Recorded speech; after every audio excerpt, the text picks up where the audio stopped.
देश के हालात देखकर ऐसा लगता है कि इंसान के जीवन में फाइनल डेस्टिनेशन जैसे हालात हो गए हैं। हर पल मौत का मंजर, भयानक तस्वीरें और रूह कांप देने वाली लगातार चीखें पुकार, तमाम तरीके की झन्नाटेदार लगातार वीडियो हमारे सामने आ रही है। सोचिए, गर्मी से दिल्ली नहीं पूरा भारत जो है वो तप रहा है।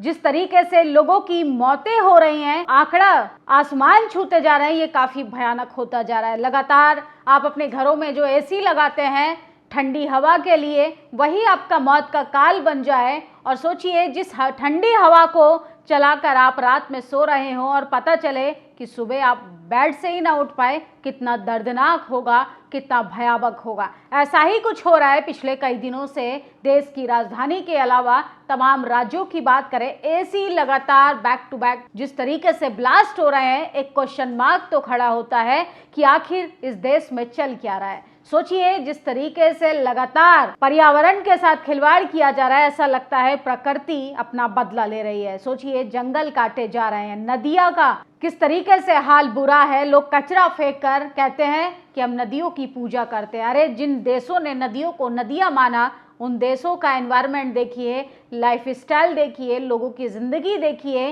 पॉल्यूशन का स्तर देखिए। और जिन नदियों ने इस देश में देवी का दर्जा दिया, वहां पर नदियों की हालत देखिए, पेड़ पौधों की हालत देखिए। क्या हालात हो गए हैं कि इंसान को अपना जीवन बचाना भी मुश्किल हो गया है। सोचिए, आज देश की राजधानी में सबसे बड़ी घटना हुई और ये कहे कि इस समय राष्ट्रीय खबर बन चुकी है कि एसी ब्लास्ट होने लगा है। सोचिए, इतनी भयानक गर्मी हो रही है कि एसी भी लोड नहीं ले पा रहा है और लोगों की जानें जा रही हैं। जिस तरीके से वो कहीं ना कहीं एक दर्दनाक हालात पैदा करने वाली स्थिति लगातार बनाते जा रहे हैं। सोचिए, कोई बेड से उठ नहीं सका, कोई सीढ़ियों पर झुलसा। एसी ब्लास्ट होने से 9 लोगों की दर्दनाक मौत की कहानी। दिल्ली के विवेक विहार में एक 4 मंजिला इमारत में तगड़े यानी सुबह में आग लगी, जिसमें 9 लोगों की मौत हो गई। आग की शुरुआत 2nd फ्लोर से हुई, एसी में ब्लास्ट से हुई, जिससे आग तेजी से फैल गई। 3रे फ्लोर पर फंसे लोग छत की ओर भागे, लेकिन बंद दरवाजे के कारण फंस गए और झुलस गए। दिल्ली के विवेक विहार में 4 मंजिले इमारत में भयंकर आग लग गई। इस हादसे में 9 लोगों की मौत हो गई और कई लोग घायल हो गए। आग इतनी तेज थी कि बिल्डिंग में सो रहे लोगों को अपनी जान बचाने का मौका तक नहीं मिला। किसी का सब बेड पर मिला तो कोई सीढ़ियों पर खाक बन गया। सोचिए, ऐसा लगता है कि देश में कितने बुरे हालात हो गए हैं। हर पल जो है वो मौत का सामना करना पड़ रहा है। इमारत के 2nd फ्लोर में पीछे की तरफ लगी एसी में ब्लास्ट हो गया। इसकी वजह से सुबह करीब 3:30 बजे आग लग गई। आग इतनी तेज थी कि 3रे मंजिल फ्लोर को अपनी चपेट में लिया। लोगों की अपनी जानें बचाने की कोशिश की, लेकिन वो कामयाब नहीं हो सके। 3रे फ्लोर में रहने वाला परिवार अपनी जान बचाने के लिए छत की तरफ भाग रहा था, लेकिन छत का दरवाजा बंद था, जिसकी वजह से वो वहीं फंसे रह गए और उनकी सीढ़ियों पर ही झुलस कर मौत हो गई। जिस फ्लोर पर आग लगी थी वहां भी 4 लोग मौजूद थे, जिनकी जलकर मौत हो गई। सोचिए, क्वेश्चन मार्क खड़ा होता है कि जो बिल्डर हैं, जो कॉर्पोरेट सेक्टर वाले लोग हैं, जो बिल्डिंगें बनाते हैं, वो आपातकालीन स्थिति में लोगों की जान बचाने वाली चीजों का रास्ता या उन हालातों से जूझने का कोई सॉल्यूशन क्यों नहीं निकालते। सोचिए, गाजियाबाद में 3 दिन पहले एक घटना होती है जिसको कवर करते हैं वरिष्ठ पत्रकार अजीत अंजुम। किस तरीके से उनके सामने वाले टावर में आग लगती है और आग इतनी भयानक होती है कि दमकल की गाड़ियां भी उस आग को कंट्रोल नहीं कर पाती है। सोचिए, एक घटना शांत नहीं हुई थी, एक घटना ने सब कुछ जलाकर तहस नहस कर दिया था।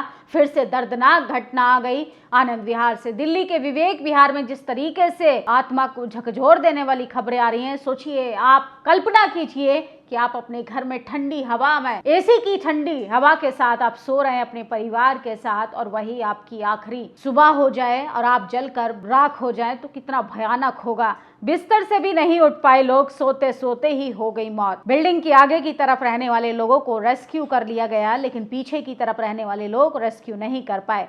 मृतकों की बॉडी इस हद तक झुलस गई कि सबों की पहचान करना भी मुश्किल है। फायर डिपार्टमेंट ने बताया कि 3 लोगों का शव बिस्तर पर मिला है। इसका मतलब आग इतनी भीषण थी कि उन्हें बिस्तर से उठने का भी मौका नहीं मिल पाया और जलने से उनकी मौत हो गई। पुलिस ने अब तक के 9 लोगों की मौत की पुष्टि की है, यह आंकड़ा काफी भयानक हो सकता है और बढ़ने वाला भी हो सकता है। यह रात के 3 बजे के करीब आग लगी थी और बहुत तेज आग थी। जब 5 बजे सोकर उठा, मैंने देखा बहुत तेज आग थी। मैंने वीडियो भी बनाया। सरिया काटकर 2-3 लोगों को बाहर निकाला, एक बच्ची, एक महिला को सुरक्षित निकाला गया। पुलिस कह रही है 9 शव मिले हैं और 3 शव सीढ़ियों पर मिले हैं। लाशों की पहचान करना काफी मुश्किल है। लोकल लोगों की बात करें तो उन्होंने बताया है कि उन्होंने मौके पर पहुंचकर काबू पाने की कोशिश की, लेकिन नहीं पा पाए। तुरंत मौके पर पहुंचे, वहां पहुंचने के बाद सीधा ऊपर चले गए। मैं अभी ऊपर की मंजिल की तरफ नीचे आया हूं। दूसरी मंजिल के पीछे की तरफ 5 लोगों की लाशें मिली हैं, एक लाश पीछे की तरफ मिली है,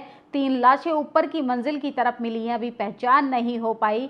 और सोचिए, वहां पर लोगों से बातचीत करने पर पता चला कि आग इतनी भयानक थी और लोग इतनी बुरी तरह से झुलस चुके हैं कि बॉडी किसकी है, कौन था, पहचान करना भी मुश्किल हो पा रहा है। सब कुछ राख हो गया है। और सोचिए ये किस लिए हो रहा है कि पर्यावरण लगातार खत्म किया जा रहा है, पेड़ काटे जा रहे हैं। सोचिए कॉर्पोरेट सेक्टरों को आदिवासी लोगों की जमीनें हड़प कर किस तरीके से उनको दे दिया जा रहा है कि आप अच्छी अच्छी बिल्डिंगें बनाइए, आप ऊंचे ऊंचे कॉर्पोरेट बिल्डिंगें खड़ी कीजिए, क्योंकि आम जनता की जान की परवाह करने वाला ना सत्ताधारी लोग हैं, ना कॉर्पोरेट सेक्टर है और ना ही कोई। सोचिए कितना भयावह है सब कुछ कि आम आदमी की जिंदगी इतनी बेकीमत हो गई है कि इन मौतों को भी सीरियस लेने वाला कोई भी नहीं। सोचिए क्या हालात हो गए हैं कि एसी अब जो है, जो आप अपने ठंडे हवा के लिए लगाते हैं, घर को कूलिंग करने के लिए लगाते हैं, वही आपका मौत का काल बन रहा है। ये सिर्फ इसलिए हो रहा है कि दिन ब दिन जिस तरीके से